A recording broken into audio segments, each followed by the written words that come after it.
মাংস ব্যবসায়ী ভাইদের কাছে জানার আছে, যারা পিস কইরা মাংস ঠেকি দিয়ে বেচেন, এই মাংসের ভিতরে কোন কোন জিনিস ফালানের, এটা কি ফালায় কিনা, এটা আমাদের তাদের কাছে প্রশ্ন। যেটা অখাদ্যর জিনিস, যেটা মানুষ না খায়, কুকুরের সামনে দিলে ওটা খায় না, ফেলাই দেয়। এই জিনিসগুলো যেন ফালাই দেওয়া হোক। কুকুরের সামনে দিলে খায় না। এই যে গুদুপ আছে, এটার নিচে কালা কালা গুদুপ পরে, কালা জামের মতন। জিব্রার নিচে আছে, জিব্রার নিচে হ্যাঁ আছে, ওটা কুকুরের সামনে দিলেও খায় না। ছোট সাইজ। হ্যাঁ, হাড় মগজে সাদা, ওটা খাওয়া যাবে না, হারাম। কোন জায়গাটাতে থাকে? এটা নীলজারার আড্ডির ভিতরে ফাললে মগজ পর্যন্ত এটা হারাম। রক এটা ফালাই দেওয়ার নিয়ম।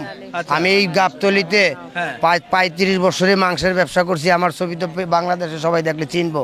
এটা তাদের কাছে প্রশ্ন, যারা বাগা দিয়ে বেছেন গোস একত্রিত, এটা আপনারা ফালান কিনা?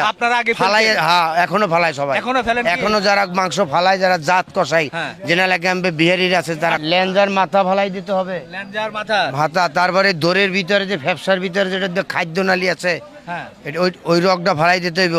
আচ্ছা, আর কি ফেলতে হয়? এই 4টে অংশ জিনিস ফালাই দেওয়ার লাগে। কিন্তু এরা যে বাগা দিয়ে বেছে, এটা ফালাই কিনা, এটা আপনি জাস্টিফাই করবেন দোকানে। আরেকটা বিষয়, যে এই সামনে রানের সাথে যে একটা হাড় থাকে, এটা ফালাই দেয়, পাঙ্কার হাড্ডি। এটা পাঙ্কার হাড্ডি তো ফেলে না দেখি। এইটা লেহারা করে, এই বাটপারি করে। আর যারা এটা হারাম,